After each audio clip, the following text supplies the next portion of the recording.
Good morning, everybody. Welcome. I'm Sasha Kilwald. I'm the director of the Stone Center for Inequality Dynamics. It's my pleasure to welcome you all on our guest speaker today. I'll turn it over to Jeremy in a minute to introduce our speaker and talk a little bit more about the Stone Working Group on Inequality and Political Economy. But first, if this is your first time at a Stone Center event, we do events like this. We do monthly writing retreats where we give you bagels in the morning. We just work quietly in our shared space. We give you lunch and we work quietly again. If you are a student, a faculty member, a staff person, and that sounds like a good activity to you, just let us know. Congratulations, you're a Stone Center affiliate. It's not a big barrier to join. We also have a faculty, postdoc, and staff manuscript workshop group. So especially if you're maybe a new assistant professor looking to get feedback on your work, just let us know. If all you want to do is come to public events like this, that's also terrific. So if you have any interest in hanging out with us, we would love to have you as one of our affiliates. You can please do, regardless of your interest, sign in at the back so we can have a head count for today. But also don't hesitate to reach out me, and I'll have all the Stone Center faculty and other associates raise their hands so that you know who we are. You can talk to any of us about what it would be like to join. We're happy to talk to you. I also want to give a special thanks to Political Science for co-sponsoring today. Those of you who are political scientists, we're extra happy to have you as part of this event as well. And now I'll turn it over to Jeremy. Hi, everyone. My name is Jeremy Levine. I'm an associate professor of organizational studies and faculty associate at the CID. It's my honor and pleasure to introduce Jake to us all. Something that Sasha said, in addition to this being co-sponsored with CID and political science, Devon Norris and I also co-organized something that we called SWIPE, the Stone Working Group in Inequality and Political Economy. So for you political scientists in the room that are thinking about this CID center, and maybe this could be a place for us, our group SWIPE focuses on institutional and political dynamics of inequality. So it could be a nice entryway for all of you into the work that we're doing at CID. So Jake is a political scientist and associate professor at the Goldman School of Public Policy at UC Berkeley. Jake's a prolific scholar. I mean, just look at his Google Scholar list. There's a lot there. And his work covers a wide range of substantive topics and issues that are not only of interest to political science and political scientists, but I think all social scientists overall. His award-winning book, Laboratories Against Democracy, described the nationalization of state politics, covers many of his substantive areas of expertise, but also, I think, showcases Jake's methodological skills as well. He's published in basically every top poli-sci journal. I'm not going to name them all. You know what they are. But I will note that my favorite paper, personally, of Jake's has not yet been published. It is still a working paper. It is co-authored with U of M's own Rob Mickey, and it is on the effect of racial change the transition to city management styles of city governance. And I think what is really impressive about this paper is the combination of rich historical work alongside really complex top of the line quantitative methods. So bringing together historical and quantitative work in really novel ways. Finally, I'll just note that Jake has also been a really exceptional public figure and has done what I think is really impressive work translating often complicated, complex theories and findings into the public discussion and public discourse in incredibly generative ways.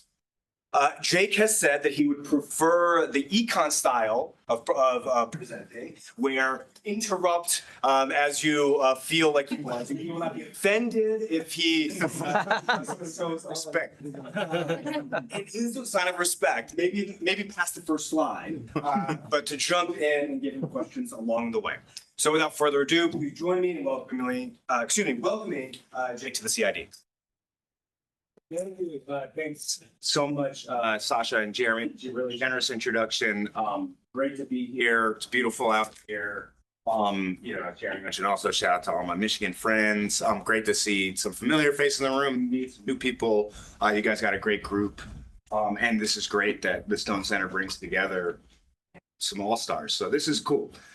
This is an ongoing sort of research agenda of mine in partnership with a co-author, Adam Bonica from, safety school slightly south of mine.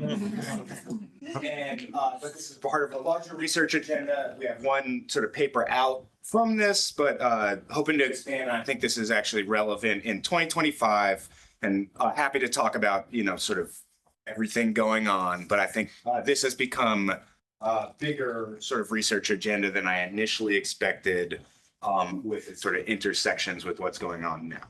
But this first paper that I'm mostly drawing on is called Old Money, Campaign Finance and Gerontocracy in the United States. All right, so this project really started by looking at the distribution of politician ages in countries across the world. So here is the average age of somebody in the lower legislative chamber of a parliamentary system or the US Congress, the US House, and so forth. So yeah, the youngest set of politicians in national legislatures are in their 40s on average. You got to find the US, you have to go all the way. That was just below all the way to number 2, right after Cambodia, a long-term one-party regime where the same politicians have aged throughout the entire time. The US is nearly number 1 in the age of its politicians. And we, in this first paper, ask why that is, why gerontocracy or rule by the elderly in the US. The US has the oldest politicians of any democracy or competitive authoritarian regime. US sort of policy outcomes as well are especially responsive to the interests of older Americans compared to other countries. You can see this, for example, in US budget expenditures, which are more skewed towards transfer payments and tax benefits to older individuals and retirees through especially home ownership than are other countries that spend a lot more in a relative sense on children and young families.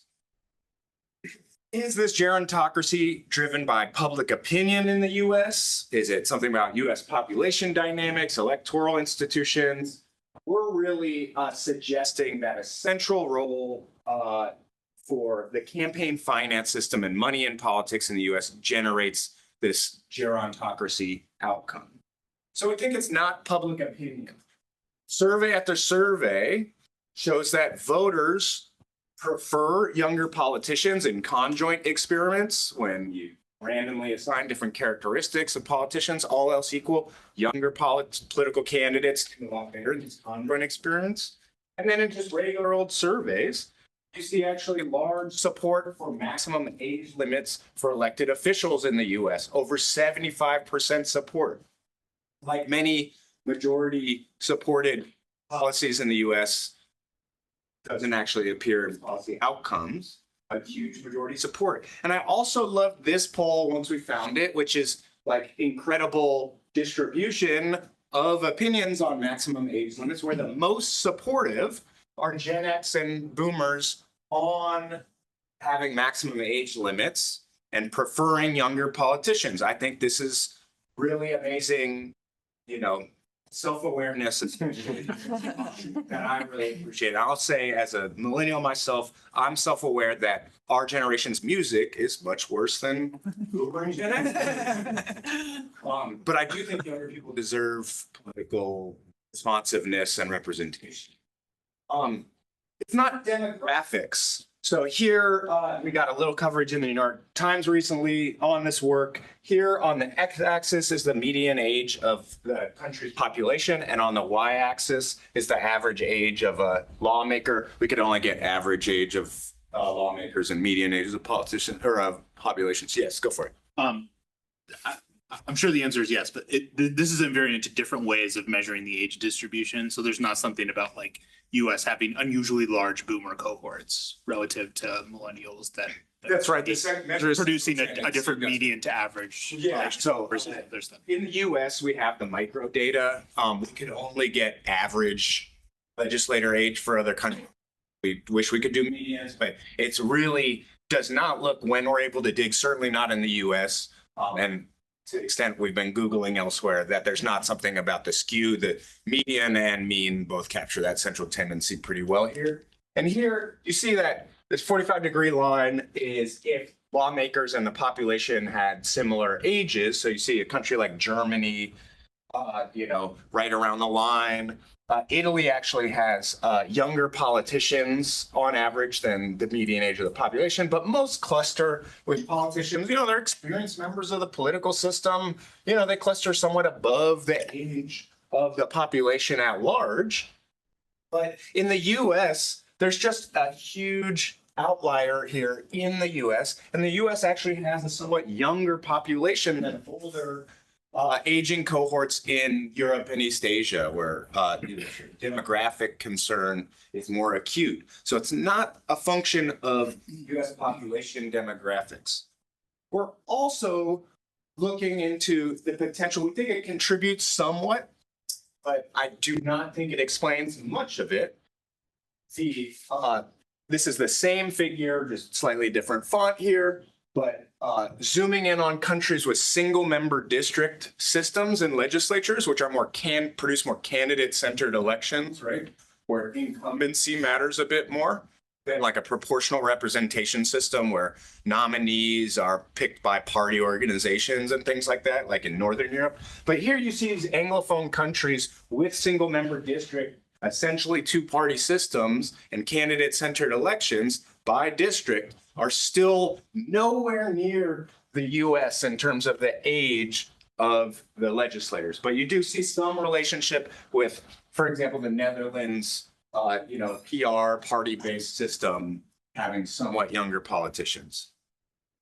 But we're really suggesting that the US campaign finance system is central to American gerontocracy. Inequality in political participation is an explanation for inequality of representation. And really this over time becomes a cycle where economic inequality produces political inequality, which produces economic inequality, and so forth. Campaign contributions are an important form of political participation or speech in US politics. In this project, we estimate sources of campaign contributions. I have other work going back a few years with other collaborators estimating the distribution of money in politics coming from donors of different racial backgrounds and identities, gender, and their interactions, and in this project by age. Mark. I'm concerned that you might have jumped into this a little bit too quickly. Because the previous slide, okay, your electoral institutions, but there is something else that characterizes the US, and I don't know if it characterizes other countries, and that's the fact that there are almost no competitive congressional districts. And that has to do with the way the districts are formed by state legislatures that all try to gerrymander to the extent that they can. And wouldn't that account for just the level of incumbency would affect the age levels? Yeah, so here we're gonna really do a lot in the empirical work to try to do this net of incumbency.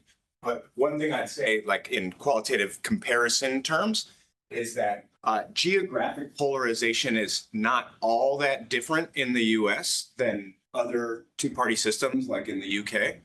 The US is a much larger country, but most of this is like natural clustering of now in cities. And then on top of that, intentional gerrymandering like you're talking about. And geographic polarization, it's just not that different in the US. But I do think you're hitting on something, the party system and the way nominations work in the US in the post-70s party system, which now do have a very big premium for raising early money to become a viable candidate in a primary and no scare off effect. Do you think there's something about the party system in the US and the nominations? You could imagine a single member district system where like parties select nominees, as was the case in the smoke-filled room era. And that did seem to produce younger politicians. Can I follow on that? What about like sort of selecting into running for office? So like this is the denominator, like who's even, and to what extent do you think that's, I mean, you kind of hinted at it's related to campaign contributions, but I wonder if someone that's gonna be hidden too, if there's a real scale effect and you don't know what you don't know. I think that's exactly right. We're going to look at seed funding, self-fundraising, and there, where wealthy individuals fund their own initial run in an open seat. I'm going to talk about the legal profession and the U.S., going back to Tocqueville, how American politicians are all lawyers, unlike most other countries, and this is sort of a guild that's different in the U.S. And you can see in diversification of other identities in U.S. legislative politics, it basically tracks when the legal profession opened to, for example, women. Congress suddenly has more women in the post-civil rights era. But this is a huge part of early fundraising is through your, you essentially, the modal way of becoming a member of Congress is you decide in your late 50s, you made enough money as a partner in your law firm, and you tap your Harvard Law classmates and your old colleagues at your law firm as sort of your social network of early fundraising. And even before that happens, the ones who are viable know they have a social network that first 30 days of fundraising become a viable candidate. So I would say intersection of this sort of primary system. Yeah. It's like, I mean, I totally buy this. The slide before that, do you, like, if we just assume that the US is a racially stratified society, wouldn't we want to get the median age of the white population to plot it against the? So we can do it by differencing out immigrants and non-citizens. But I think one thing is we're going to show is that, younger generations are more likely to be people of color or first generation children of immigrants for the first time since, the early 20th century. That there is something to that. These are things that co-vary and is probably part of the dynamic as well. And in the other work, mentioned by, if you look at some of my earlier work, it's like, campaign contributions, for example, Black and Latino women make up about 1% of individual money in politics and, make up like together, 15% of the population or something. Just underrepresented. White women underrepresented by a factor of 2, men of color by a factor of 4 compared to their prevalence in the population, and women of color, or at least Black and Latino women, by like a factor of 10. But we're going to see in age, it's just like even beyond this, the covariate. Okay, so empirically, we're going to link campaign finance, and we'll come back to these big questions. I don't think we've solved this, I haven't randomly assigned single member districts to nail this down, but I think I'm trying to push this as a theory, and I do think it's like a very plausible mechanism. U.S. gerontocracy. So in this, empirically, we link campaign finance data and voter file data to get the age of various participants in American politics, donors, voters, candidates. The candidates themselves are registered voters. We find extreme age gaps in participation in money in politics, especially among big donors. So large donors are very not young. Donors tend to support candidates of similar age is a mechanism here. Younger candidates are especially disadvantaged in early fundraising. It's really hard and it's really off the regression line to be a younger candidate and get some viable early fundraising. Look at the data. Campaign finance regulation and reform could change the age distribution of money in politics. And we do some sort of structural model and simulation to show counterfactual fundraising under different campaign finance systems. Also, my co-author, Bonica, has done some great work over the past couple of months where we sort of at first were like, wow, these like old donors really pulling the strings. And he's really uncovered what looks like elder abuse in the campaign finance system by sort of spam text hacks, for example, that we all receive. He's uncovered, people in their late 70s who own homes worth $70,000 who have donated over $70,000 in a year based on these like quite egregious sort of text banking that says things like, oh, you're in our records, it says you actually probably voted for Donald Trump if You should probably donate to, whatever, like Democracy Now! PAC to correct this, or for the next hour, your donation will be matched 10 times. Those matching systems don't work and are not often illegal. Like it's like quite classic tactics of elder abuse, and it's older politicians or aligned with older constituents in the Democratic Party that he's been uncovering doing this. So he has a New York Times data piece coming out next Sunday. Look out for this. But like Hakeem Jeffries, like average donor is like 79 years old and it's like through predatory text messaging. So I'd say like much of this is actually not an active push by elderly donors, but rather elder abuse in some cases. So I want to caveat this. Many are also big donors who are thinking much more strategically too. Yes. I'm glad to hear you're going to do simulations, but just before you get into the empirics, what's the counterfactual we should have in mind? I can think of 4 possibilities and then I'll stop. One is, what if the wealth by age distribution was different? Another is, what if the age distribution of legislators was different? I mean, I think you're taking these as given, but then it comes down to what if, the fundraising behavior of politicians were different, or fourth, what if the donor behavior was different? So what's the kind of all exactly correct. I would say we're focused narrowly on reduced form empirically here on if the age of candidates were different, how does donor behavior change? So we're trying to extract the age preferences of donors in this reduced form to show like a window into this relationship. But actually the goal is all 4 of those counterfactuals are exactly right on. Like I would like to invite you to future talks to say that's exactly the right way to think about it. And all of those would change this sort of in-end representation if you change any of those parameters in that sort of model you built. That's exactly right. On those donor preferences, I was wondering if you've been able to have the chance to dig into any public opinion data to see if people that earn more or that are more politically active are less anti-gerontocracy than the general population. Very interesting. We're going to do some sort of the wealth of generations and contribution behavior. But no, I would say that's a good push to do a survey of donors. I do like when people are attempting to do that to see donor, for example, policy preferences, and if they do or don't match. I do think for example, the Brockman-Malhotra survey of tech donors in the Democratic Party, and that politics to donors is often multidimensional. It's not just a left-right thing, spatial modeling, but do policy preferences. That would be great. All right. So we'll do a bit of this empirical data work for now, then talk about counterfactual campaign finance systems after that, after we sort of try to get a reduced form estimate of preferences of donors for age proximity of candidates they donate to.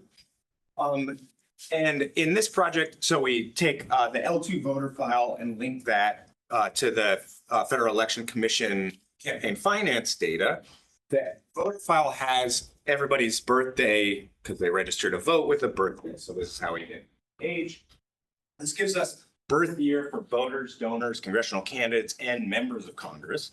And unlike earlier work, including my own on, race and gender representation in money and politics, or labor representation and things like that, this new data, because of the rise of ActBlue and WinRed online donation platforms, automatically itemizes small donations. So before it was only donors above $200, and in rare cases, candidates would want to itemize smaller donations. But if you do an event at Cracker Barrel, actually is a popular event for older donors, and you go to Cracker Barrel and you get small dollar donations. Typically, those weren't itemized. Now, nearly all contributions come through ActBlue and WinRed. This allows automatically to find them in the data, which is actually a huge change, and I think opens up a lot of windows. And so we do this record linkage that I learned about, along the way.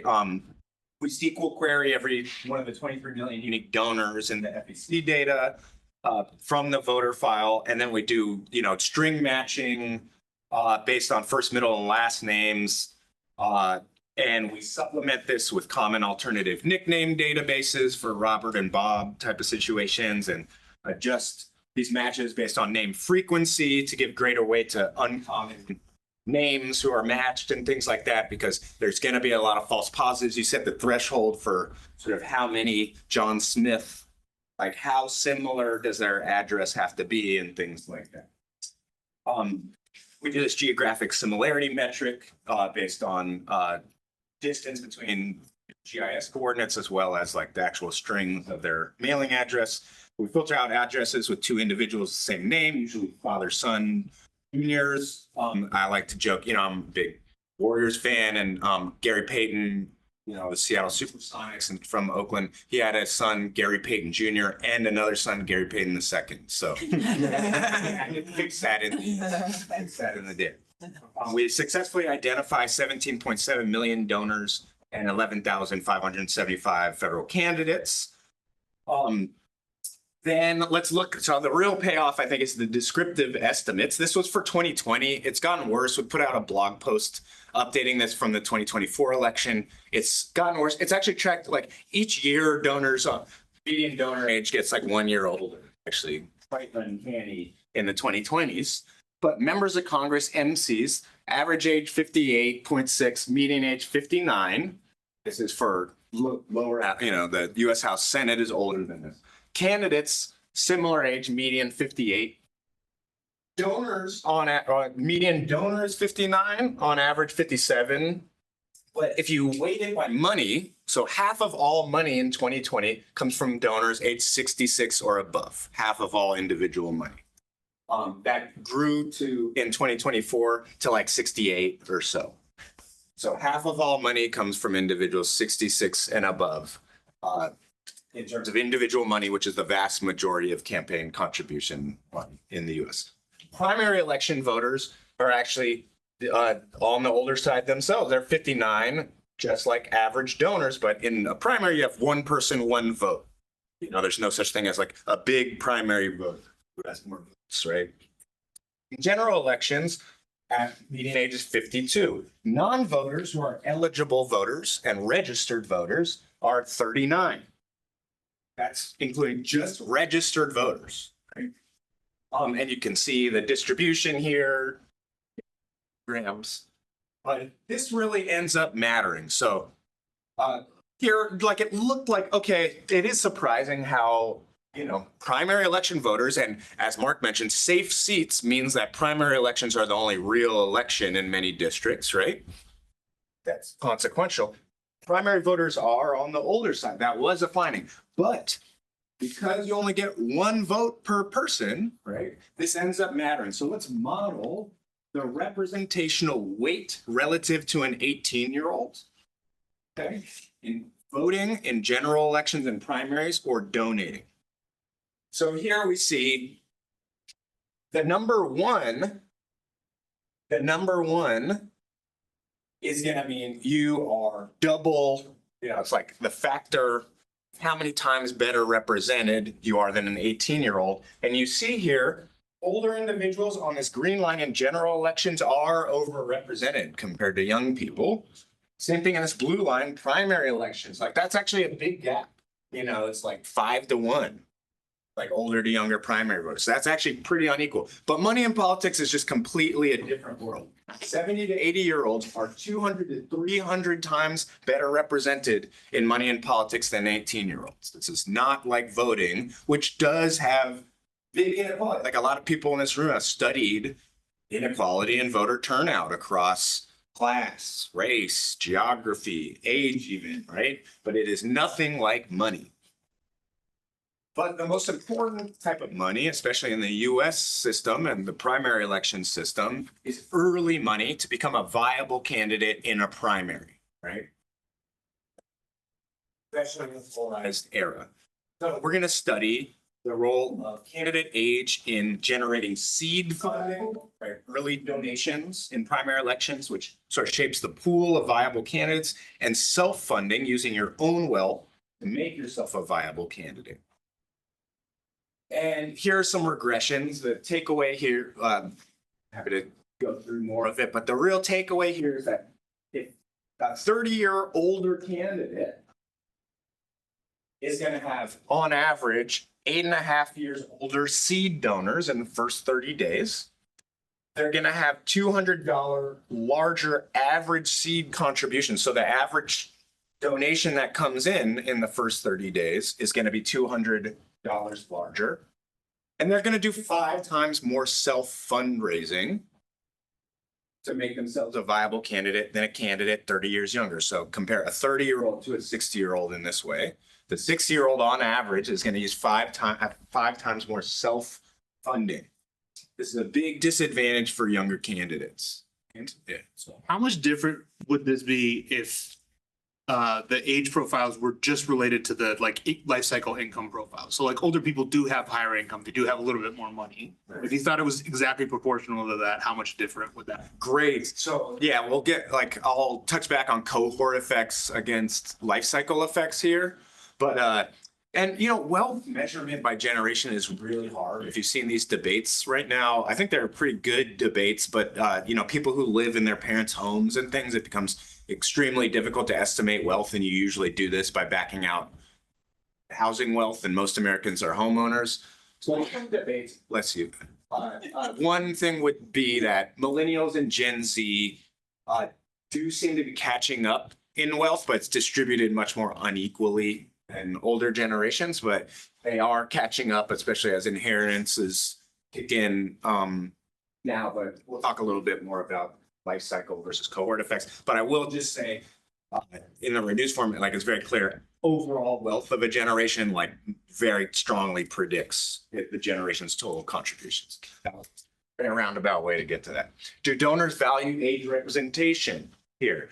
This is, what are the preferences of donors for politicians that are similar to them in age, and can we back out a sort of all else equal relationship between donors' propensity to donate and the extensive and intensive margin? How much do they donate, and whether they donate more to candidates of similar ages?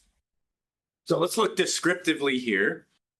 So here on the left side, we have generations of donors, the silent generation in purple, boomers in blue, Gen X in green, millennials in yellow. Gen Z's on here, you just can't even see them. And then you have candidate age, and you see the flow of money across generations. And the boomers are funding a huge amount to Gen X and to boomers. You see, it's hard to see any sort of relationship between the donor age and candidate age here, but it does show how little money millennials and even Gen X spent, and then the representation of those groups in office. But let's look at this in some clearer ways. First, descriptively, we can just map average donor birth year for a candidate and the candidate's birth year here. So just descriptively, you see in dyadic giving patterns, like the average age of a donor and average age of a candidate, a pretty strong relationship. And this is year by year, and the data is really big. Like the confidence intervals are quite small in this because there's so many million donors. But here you do see just, across years, donors become much older when the candidates are older. But let's look even more closely at this relationship with a sort of within district and within donor sort of research design here to try to back out sort of all else equal conditions, something like a model of trade where we can think of some people just have a lot of money and like spending a lot of money on politics. They might happen to be older, right? Same thing with China and the US, and trade models have big fixed effect. They're big in the global markets, right? We want to kind of hold that constant and say, okay, conditional on your propensity to give as a donor, and conditional on your propensity to raise money. Maybe you're just a really good fundraiser and you happen to be older, right? Beyond that, how much is the age distance between donors and candidates really matter? So first, we just do this sort of within district design that is not quite as strong, but here you can see, can hold constant incumbency. But I'd like to move on to what I think is the cooler model. This is by sort of candidate district, right? Holding constant district and cycle and things like that. But within donor, I think is like a new design where we build the whole dyadic data set of every donor and every candidate and whether they donate to each other. So it becomes a very large data set. We were very proud of getting, you know, like we had to figure out computationally how to run this with like 456 million observations and all those fixed effects, you know, it's like 100 million fixed effects too for each donor, right? To see their propensity to give in general in a given cycle. And what we find here, takeaway, is that again, going from a candidate age 40 to 70, let's say, if you are a donor who is age 40 and you see a candidate who's age 40 and a candidate who's age 70, right? You are 50% less likely to donate to that candidate 30 years away from you in age in either direction. Okay. So that's on the extensive margin, whether you donate in general. This is compared to like a baseline giving rate. If you donated at least once, you have a 0.2% likelihood of giving to some other candidate. And that gets cut in half when that candidate is 30 years of age away from you. Is it symmetric? Great. Thank you. I'm just like planting people. So here it's true that if you are in the middle of the age distribution, right, then you have, you know, if you're 40, or I guess the middle age distribution would be like late 50s in this median. This far you can go older and this far you can go younger in terms of donating. Whereas if you're Gen Z, you have a very big potential gap to an older person. Or if you're, you know, silent generation, you have a very big gap to like, you know, AOC or when Madison Cawthorn was in office. So here we break it out by generation, and you do see exactly what Sasha is saying here, that you're going to see bigger coefficients on Gen Z and silent generation because they have more distance they can possibly be from a politician that they want to donate to. But again, it's just when you back it out, it ends up being essentially on average this 30-year age difference. And you see this similar thing in terms of the total amount. The relationship tends to be weaker for the Republican Party across the board. I'll talk about that a little bit. Talk about that, but I'll preview it. There's just very few young donors in the Republican Party. There actually are some younger candidates in the GOP and not young donors, and this really mutes the relationship in the Republican Party, but it's still evident. But it's generally much more concentrated in the Democratic Party. I'll come back to this again when I talk about the broader implications for democracy that I'm thinking about.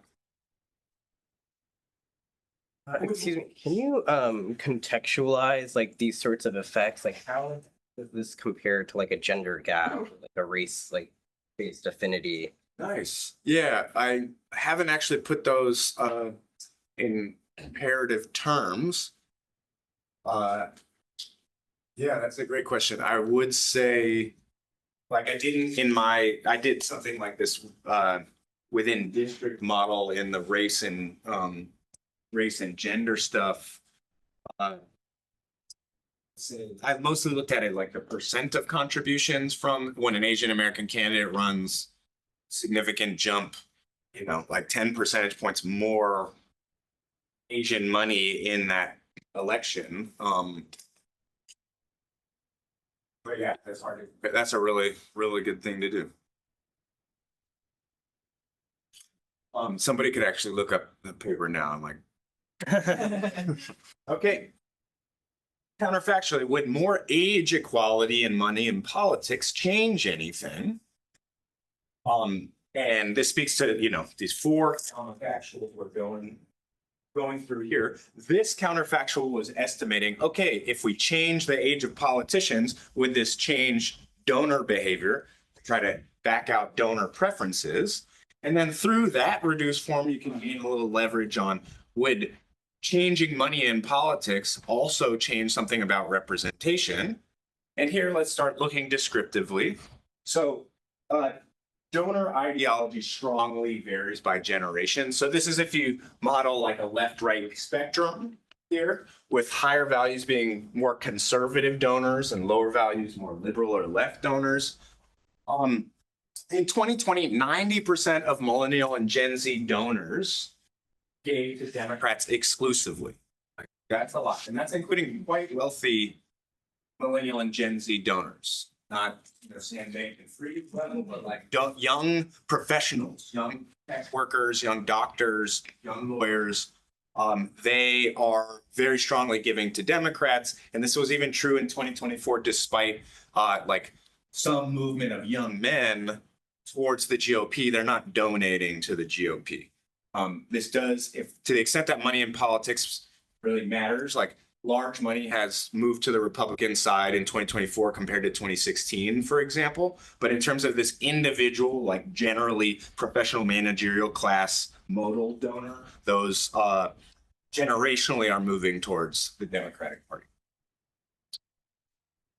And now let's look at think about some counterfactuals, and we do a bit more in the paper related to this on thinking about how different campaign finance policy would affect the age distribution of money in politics. And I'll say this in the background, like I'm happy to go through sort of how money in politics, like the mechanisms by which money in politics like influences politics. But this has been a poli-sci sort of debate for now generations, but money in politics does this primary election sort of selectorate model that I'm talking about here. Then once politicians are in office, you can really buy access to engage in lobbying with them as a donor rather than an ordinary constituent.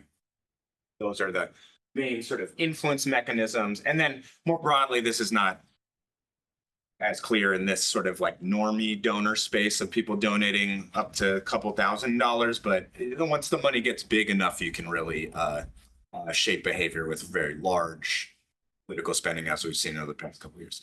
Okay, but let's think about alternative campaign finance policy regimes and what this would mean for age representation. The first idea is aggregate limits on contributions. That's how much total are you allowed to give to federal candidates in a given election cycle. It used to be that you could donate in total something like $40-something thousand in a given cycle across all candidates. The Supreme Court ruling after Citizens United, that's also very consequential. McCutcheon v. FEC struck down those aggregate limits. So now you can still have individual candidate limits, like you can only give $29 to a single candidate in a given election cycle, but you can give that $2,900 near infinite times in a given cycle. A second policy regime is individual limits on contributions, like I just mentioned. Young people rarely approach that individual limit in giving to a given candidate in a given cycle of $2,900. So what would happen if you change that limit? Small donor matching programs are increasingly popular. New York City has one of these now that matches small dollar donations with public funds. This is one form of like public financing that is legal in this particular federal judiciary. And finally, a similar form of public financing that's legal in this jurisprudence regime are voucher programs like Seattle, where each voter in a local election gets like $50 worth of they can donate to any local candidate. And from this Brian McKay, Jen Herwig paper, there's some evidence that the Seattle program did lower the average age of $1 in Seattle local politics a bit, but not all that much. And having been at University of Washington in Seattle, I can guarantee this, the website to spend your democracy vouchers is like UI, UX really bad. Like, I want to work with King County, or one of you guys should, if you have HTML. It is a very hard system to do, and I'm, a PhD. All right. Big donors are, let's just look descriptively. Big donors are older. So here, hope the colors come through okay. But these are individuals in purple. This is birth year, so older individuals are on the left side here. Purple are the people that spend more in the 2020 election cycle than that old aggregate contribution limit, okay? And that is a left skewed distribution older. Now let's look at the smallest donations. People who are spending things that we wouldn't have seen in the data even before the late 2010s and like Act Blue and Win Red aggregation. Here in red. This is this much more sort of around the center distribution of donors in red here, where you do actually, this is where essentially all the young donors are in this small donation system. And you know the deal here, like candidates that are supported by young people like tout their small dollar donation stuff. And then here in this like teal, blue, turquoise, which is the other like oldest distribution, these are individuals who give more than the amount you are legally allowed to give to a single candidate in total, right? So this is, again, you're only allowed to spend $2,900 on a single candidate. Here's all the people who spend $2,900 in all of the election cycle. And even that is just an incredibly skewed distribution here. But now let's look at our structural sort of simulation that I was talking about. What we do here is model a hypothetical democracy voucher program like Seattle's, where everybody gets some equal credit. And we assume in this model that all US House members opt into this public financing system. If you actually remember, like Obama 2008 opted out of the presidential fundraising system. McCain didn't. It's actually an interesting time in the late 2000s of the end of the presidential public financing sort of system viable, given how large fundraising became. And here we have candidate age.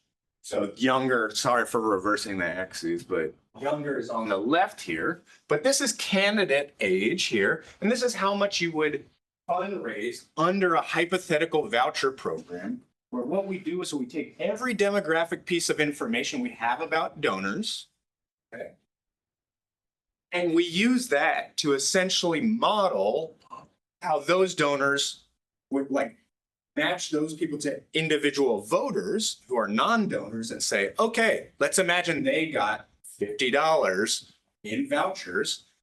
And we model their donation preferences based on every demographic combination we have in the campaign finance data. So the hidden assumption there is that once I found somebody that's age 48, Latina woman in Texas, in this part of Texas, and once you do all that modeling, that person who donated $50 in the real world is actually equivalent to a non-donor of that exact same demographic combination in that same part of the country. That's probably not actually true. Donors are different than non-donors, but like we need some way to model the preferences of people who don't actually donate and we don't observe their vote choice, right? That's what we did here. And we could think, okay, if donors may be different, like I think it would probably cut against this finding, but we find that candidates up to age 66 end up earning more money under this hypothetical program than they would under this current system in a relative sense, right? It doesn't matter. It doesn't matter the size of the credits, right?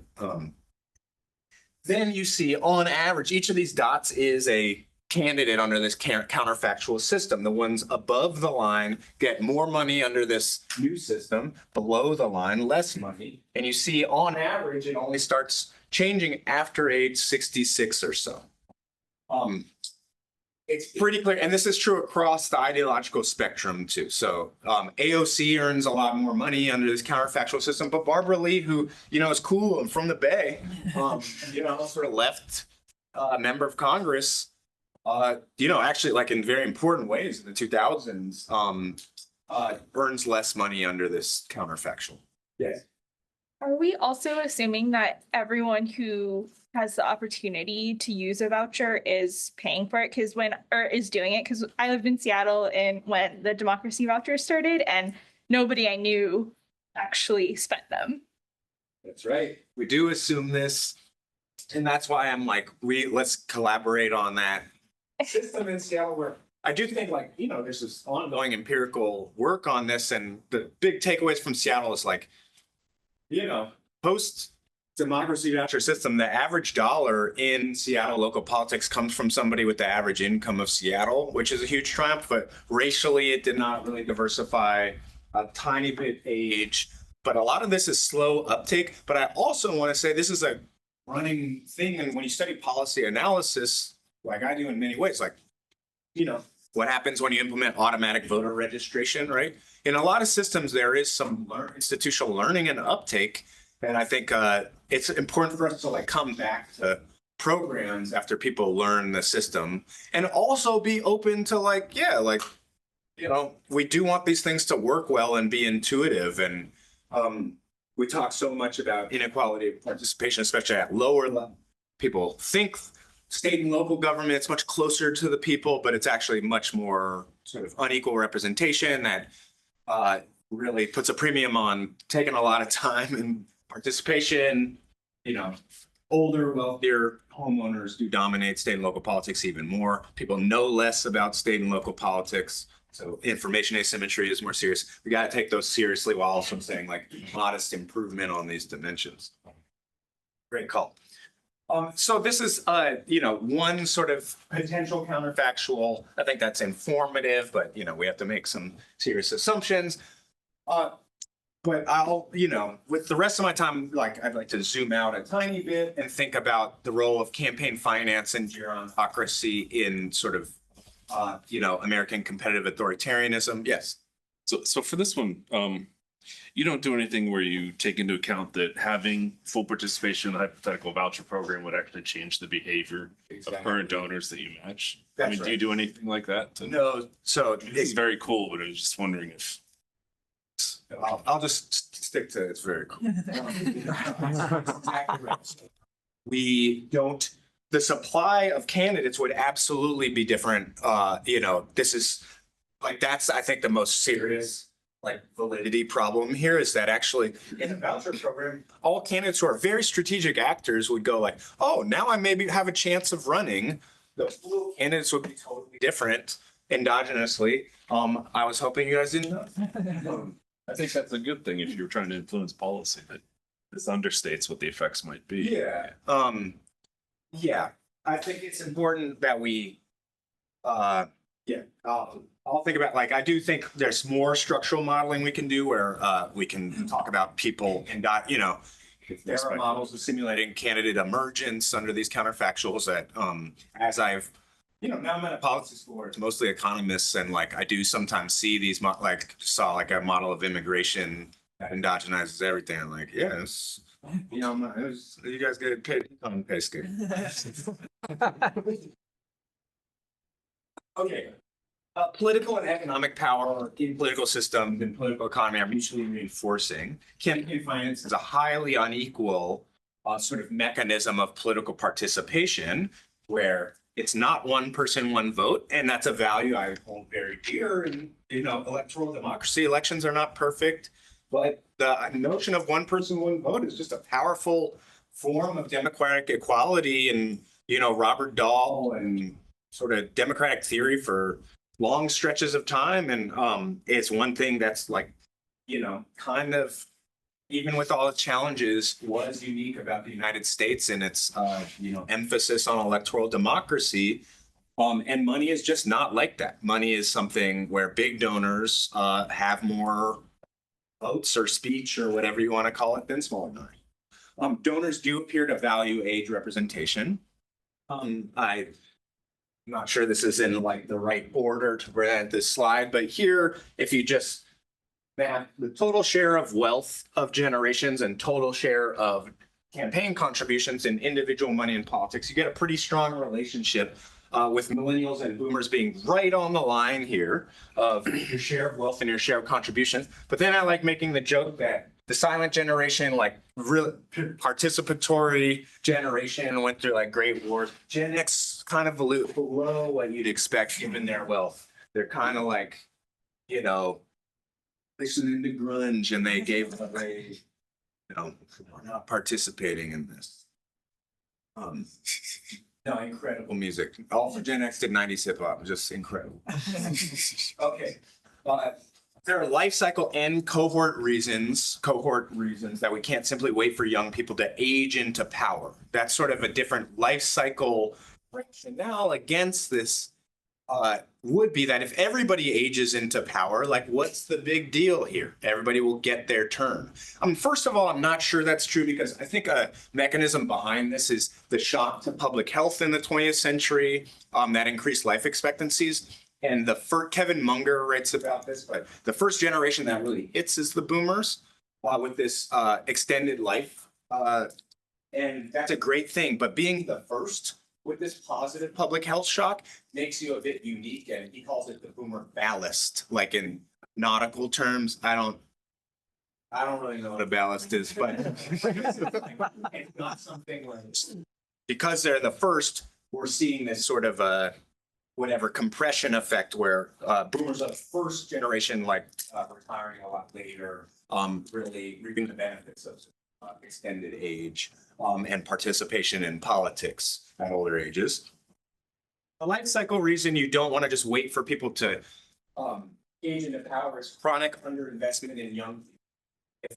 This is something that you need older politicians to remember when they're young and think of the young to say, let's invest in like human capital, invest in education, invest in public health for children. We know my colleague Hillary Hoynes is a safety net economist, but the diff and diffs on like food stamp effects for children are like incredibly pay for themselves, like times a trillion. Lower rates of, arrests later in life, better educational outcomes. Like, the welfare state for children is incredibly strong effects. And there's some underinvestment in the US. And to expect older cohorts to be, through life cycle reasons, be like, let's redistribute across the life cycle is just a tough thing to sell. But also cohort reasons where generations are actually different, right?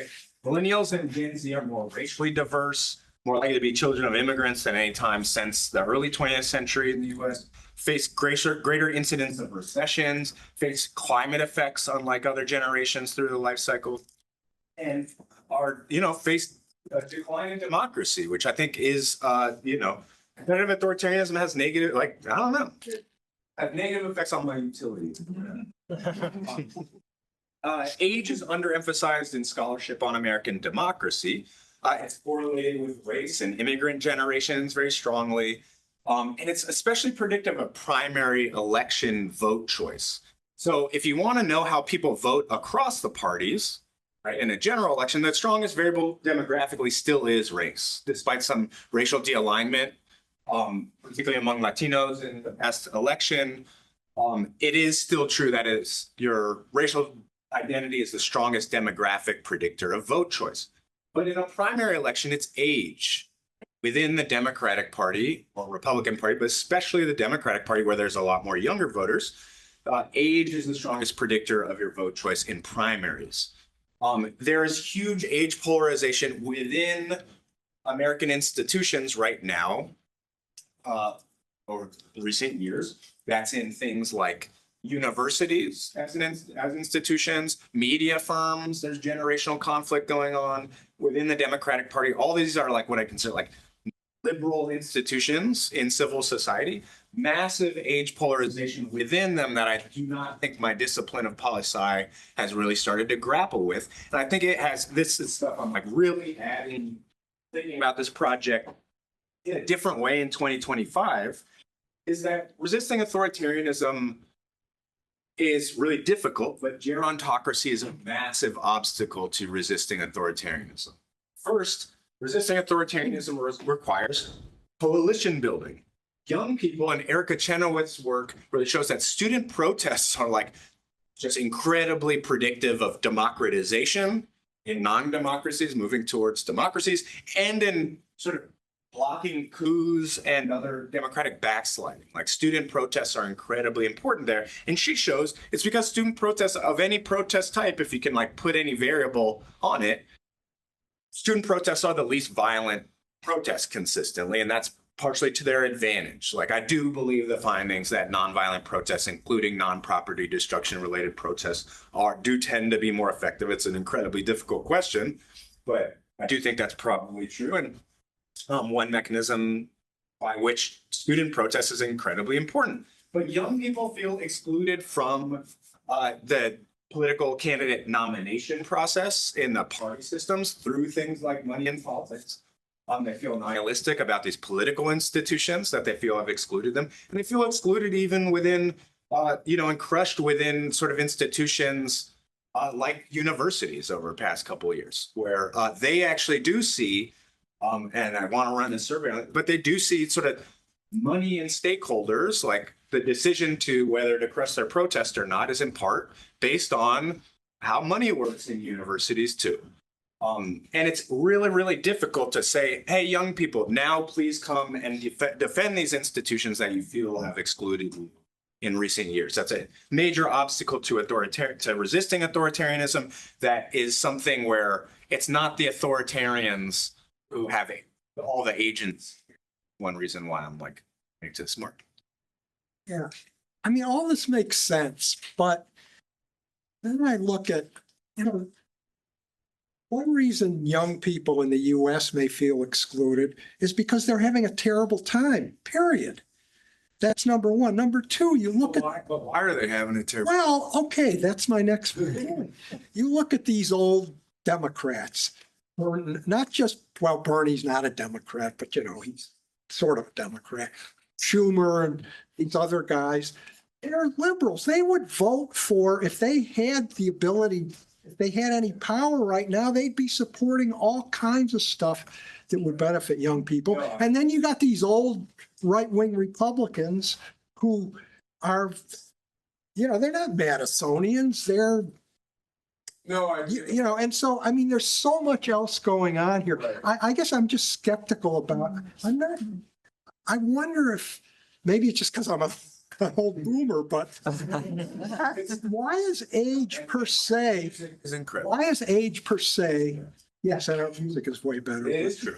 But why is age per se a problem Yeah. as opposed to what the old people who happen to have power right now are doing, as opposed to the old people who are out of power who might be doing much better stuff? I think that's an incredibly important point and piece of context. If we zoom out and not miss the forest for the trees or whatever, it is true, absolutely major gaps in the party positions, independent of age, on things that would affect young people on their own terms. And there are confusing vote choices that happen, and people who report, I want, things to be cheaper to buy, vote for a tariff candidate. There's a lot of things in American political behavior that are not easy to explain by people's policy preferences. I think that's absolutely the case. And there are large party differences in policy agendas.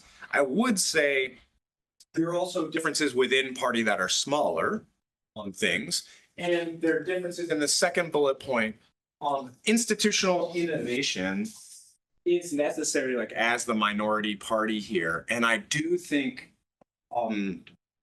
this is true, the Democratic Party base is resisting this. And there's super big exceptions. You talked about things off the regression line. Bernie Sanders is one of the most popular politicians for young people. He's on the older side. Absolutely. Ran for president. He would have been the oldest president ever had he won. He's well off the regression line. There was also Madison Cawthorn was a young Republican who was a very champion of older people, as are some younger Republicans like Lauren Boebert right now.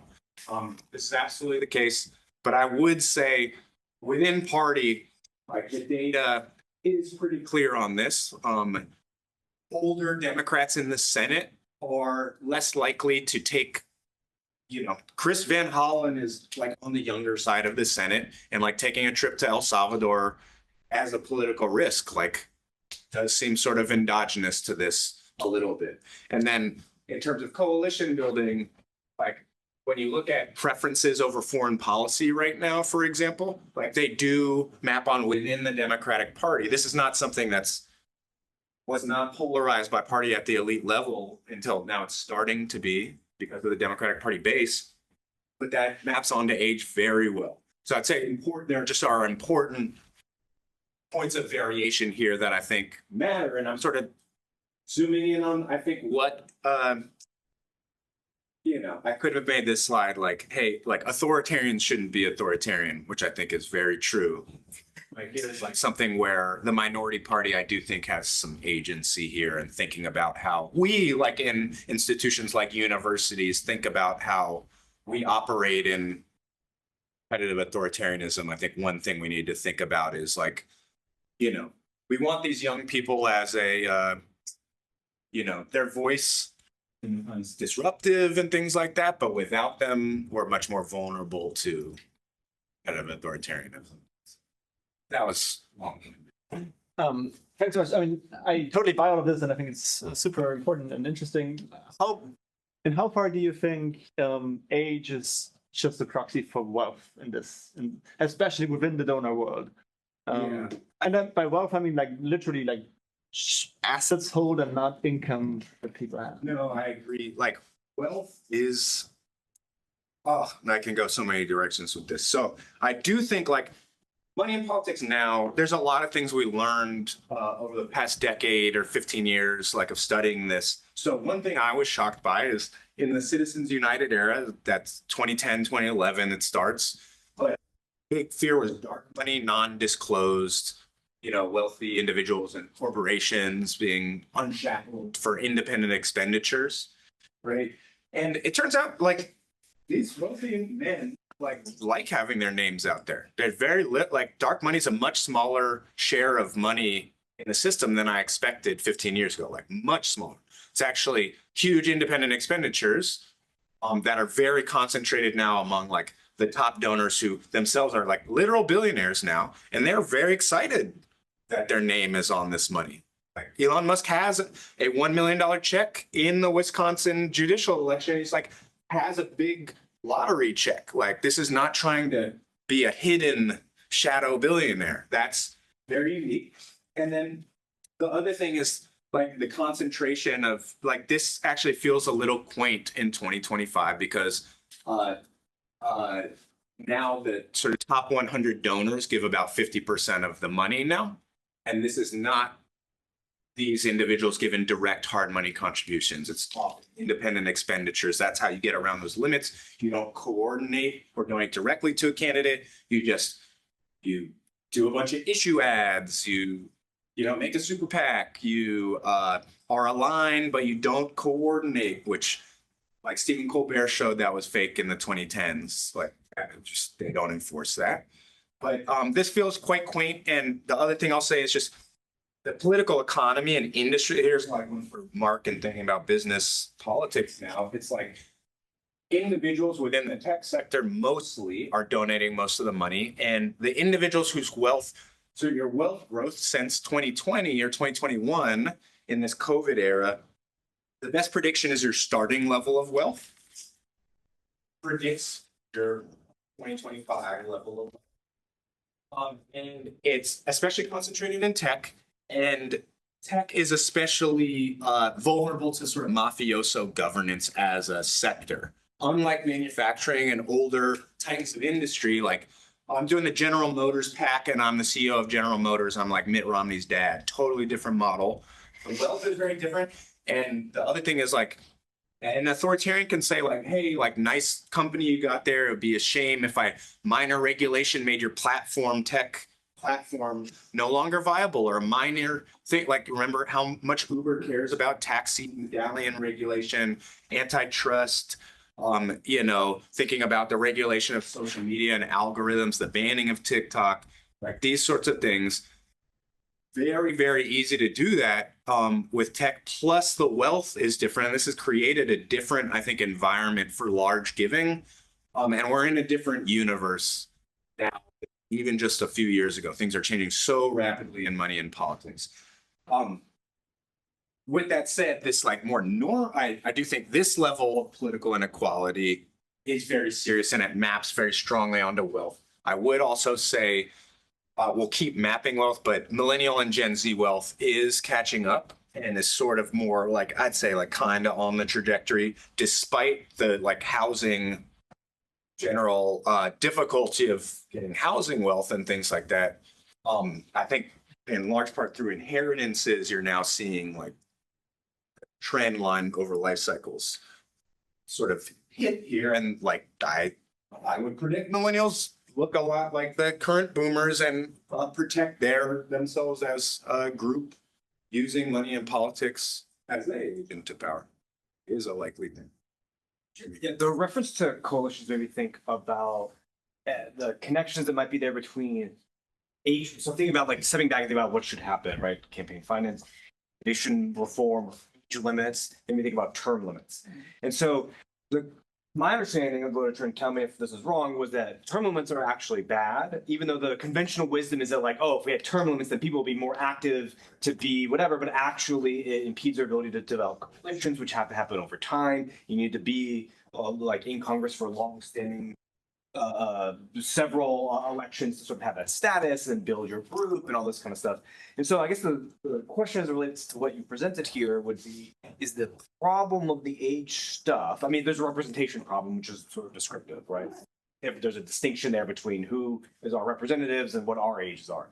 But is the problem like the entry point in which politicians enter, how old they are when they start, or how long they're in there? So I'm comparing some of the example you gave at the beginning, someone that decides at 50, 60, I'm going to join up. I wasn't sure how that related to the empirics versus like a John Dingell who started when he was very young and just sort of was there forever. Excellent. So it is mostly the starting age of politicians. Like that is by far the stronger mechanism here. And it is, like we think, a key mechanism behind this early fundraising.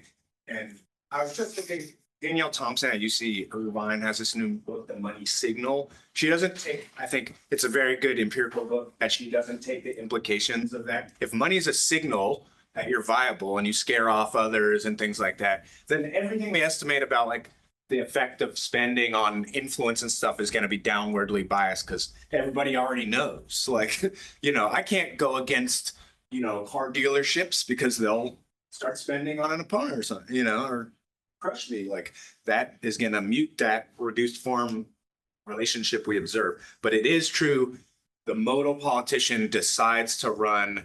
It's also gendered, all the gendered politics literature is like men. You see like Ron DeSantis up on stage with like his young kids, and like women generally don't run in this, around the time of having young kids. There's like now a few like AOC doesn't have kids or after kids.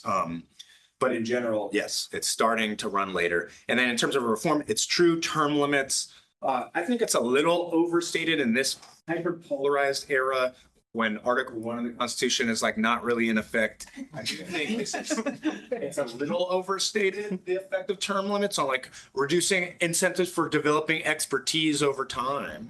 I think it's a little overstated, but I do believe it. Supreme Court term limits are very different.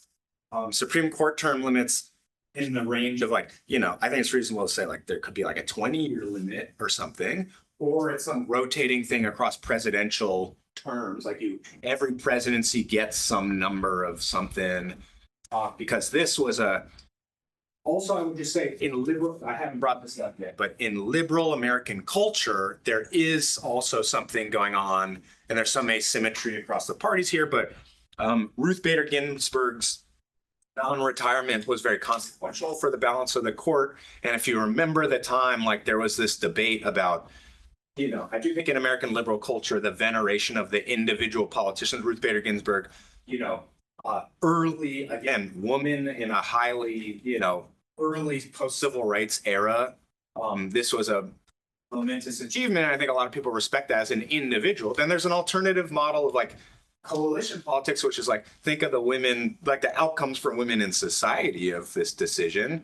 And there's something about like liberal culture, Aaron Sorkinism, like it's a fascinating thing that I haven't yet nailed down, but so it's a little bit also then, sorry to push on it, but like it's a little bit also the like knowing when it's time to go, Dianne Feinstein, that kind of stuff as well. But the fundamental issue though is age of entry. That's right. And the dynamics of entry that are correlated and related to the seed funding and financing. That's right. And I think fundraising in the party system in the US, when you redistribute funds to your party, you get more, seniority. That's more of the system than even normal seniority. So I do think that matters as well.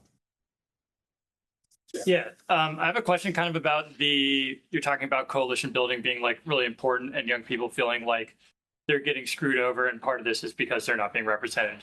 And then like some of your other work, you talk about the nationalization of politics and that everything is just like this right versus left. And like, are young people like really paying that much attention to like how well their representative is representing them? And like, how is that affecting their opinion just versus like, fuck the left or fuck the right? Most of those people are not kind of like political nerds like many of us in this room and like really paying attention to like what's going on. So I think that's exactly right. I do think descriptive representation preferences have super declined over the past 2 generations. As for 2 reasons. One is I do think just ideology and how politics works now is a little different in the couple generations past Voting Rights Act. And then I do think the nationalization of politics is like district-based representation is much less of a priority to anybody. So the idea that you get a co-racial representative is just, and I even see this in my family where it's just like funny to see like the differences in desire for descriptive representation among the young and old. And you see that in like young voter preferences for like, people don't know this in the debates around Democratic primaries, but it's like, Black voters in Democratic primaries. You see the South Carolina was like 2016 Hillary Clinton, but Black voters under 35, it was like 75-25 Bernie, like a huge age polarization among Black voters in the Democratic Party too. I think this is all correct. And it's more on the model of like, what does this party represent and who are the faces and leaders of that party? I was curious if you thought about or have you looked at your models account for this, but I'm mostly thinking of like a moderation sense, like are people who are running in locations that are cheaper to run for office, is their age distribution different because of their reliance on donors? And then this would be a totally different type of paper, but at like the state level, do you think the states that have more stringent fundraising limitations or campaign finance regimes, like is that shifting the distribution of the age of state legislators, for example? And could you kind of do a mechanism test looking at some of that sort of type of moderation analysis? No, that's such a great call. And like, that is something we're trying to proof of concept this, like if in a diff, like some now unconstitutional state campaign finance reforms, like from 90s public financing in Arizona or something, affected this. It's hard, and we're struggling to get ages of candidates and things like that at the state level, but that would be helpful. And that's just mapping over time, even descriptively in the US over time. I was thinking like, especially with your party differences, like as the Republican Party has become more reliant on like rural people, are they, even though we know rural populations are older, are they sort of, because it's cheaper, electing younger people, sort of ironically? That's a cool model to think through. I mean, here, yeah, our models are, these district fixed effects are trying to difference this out. Even descriptively, we haven't looked super hard geographically, but my vague recollection was, rural places just do have politicians on average, and the US South has older politicians and things like that, cheaper places to run. So it would be the opposite of this prediction, but I'm not sure. Like, in doing my work, like, there are still enclaves of long-term old boys clubs in like state and local politics like that. What's in the back? Yeah, in terms of like potential policy solutions, and the idea of a federal voucher program, in Seattle, after democracy vouchers, the IEs just went like skyrocketed. Like it's all independent expenditures now, basically offsetting like a lot of the benefits of democracy vouchers. So do you think that if there was a federal system, the current power structure money basically is going to act to protect itself and offset like any benefits of a voucher system? I'm super into this question, and it's like in campaign finance law and like policy, like reform circles, it's the key question is that, the old cliche of like, you try to dam the money water and it just flows somewhere else. And independent expenditures are the big fear there. I would say like the diff and diffs at the state level around like, we'd have the same prediction of like individual contribution limits should do that same thing. Or corporate contribution limits.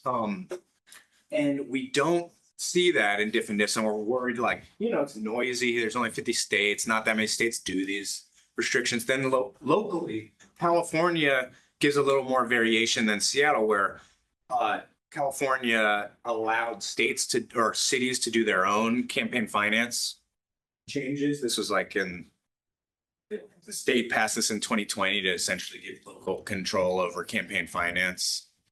And the cities that, change that there's no sort of independent expenditure effect, which surprised me. Seattle's an interesting single case where like Krishna Sawant was the socialist, very popular, like Capitol Hill, Seattle council member, and she didn't do opted out of the democracy vouchers, nationally famous and things like that. So it's part about people opting in or out.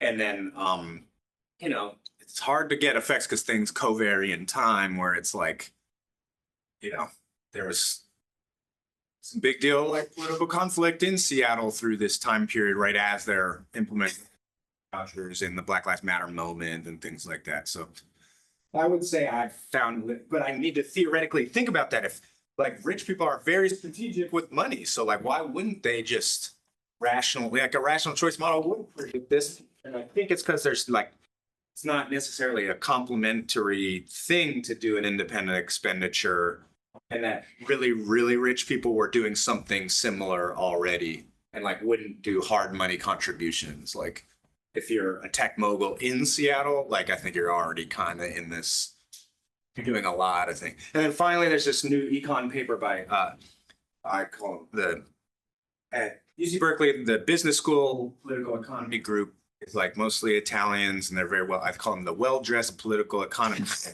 Matilda Bombardini and Francesco Trebi put out this great paper where they show just regular 501c3 charitable giving is like actually very political, where you strategically give charitable giving, to a museum in somebody's district for this sort of political influence reason. So that's if that is true, that's like many times larger amounts of money than money in politics in this way. And when we account for like buying media firms and social media firms, it's like much larger. So I've done a bad job at this in my career, but money in politics, much bigger than like campaign finance. And in this era, like I think we need to start taking that seriously. Like Twitter is like a $44 billion piece of money in politics, right? I'm just curious if you fold us back again into the start of your presentation, which was in the comparative aspect across countries. How do you feel about these relationships in different countries? Like, I would imagine that the wealth age distribution is, let's say, pretty close to Germany as in the US. I would also assume that donors in other countries also have a preference for candidates in the same age distribution. So how much of this would be changed if, let's say, if I look at the European countries down there, most of them have like mandatory retirement ages. So oftentimes like politicians at the average age of the lawmakers in the US, that would be close to retirement anyway. So if you cut off, let's say, the age distribution of candidates at 65, would there still a cluster around 60, or is it driven by those in the 70s and the 80s? Great question. I do know, like, in terms of the wealth distribution across generation in these countries, they're really the only ones that get close to the US are the Anglophone. Like it is kind of varieties of capitalism, old school type of thing, where it's like the LMEs, if we're like are the ones with a lot of generational variation in wealth, a lot through home ownership.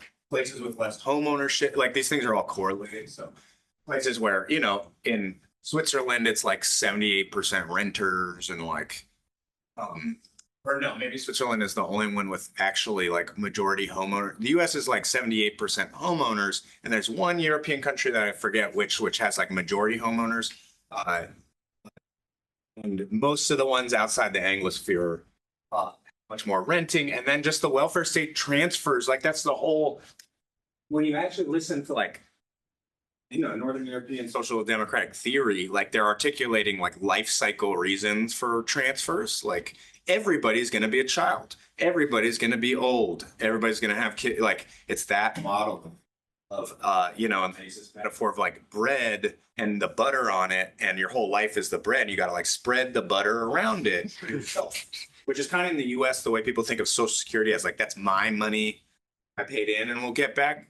But that just creates like, this really maps onto ordinary economic inequality in this way, where a huge amount is just the same thing with social mobility across generations. Just when the rungs of the ladder are closer together, a lot of this maps onto inequality by age as well. Very good. Jack, I have kind of I think maybe a sillier question in some way, but if we agree that this gerontocracy is bad, and I agree, who do we blame? I'm not sure, and how do we fix it? Yeah. And so what I mean, is it in fact that it's the candidates who are refusing to leave, or do the donors have some accountability here? And again, I don't know if this is a fair question, but I'm trying to figure out. Incredibly fair question.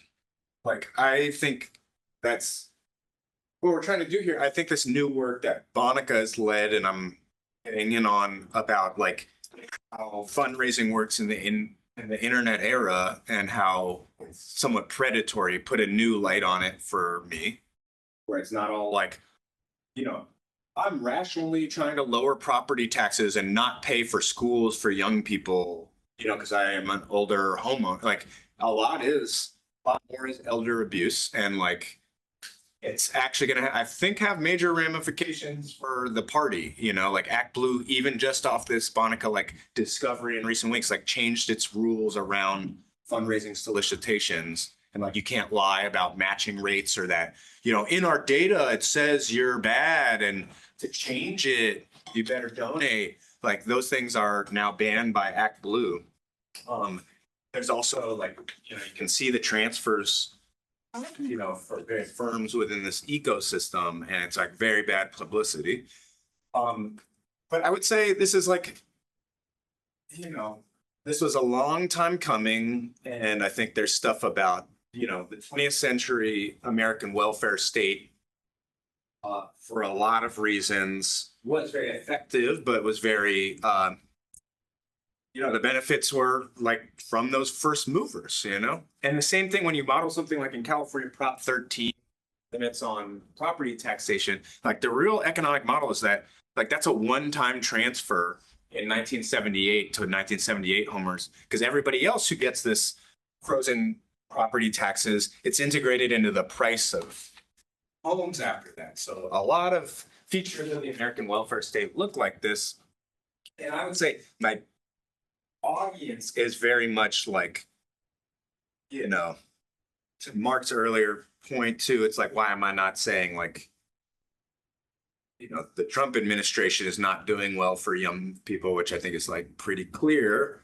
And that's because I think the audience here is to think about the consequences of, for coalition building of, or, American liberalism and the Democratic Party. And that's been true for a while. And it's not good that a lot of this like social science and policy analysis is like clustered in one party.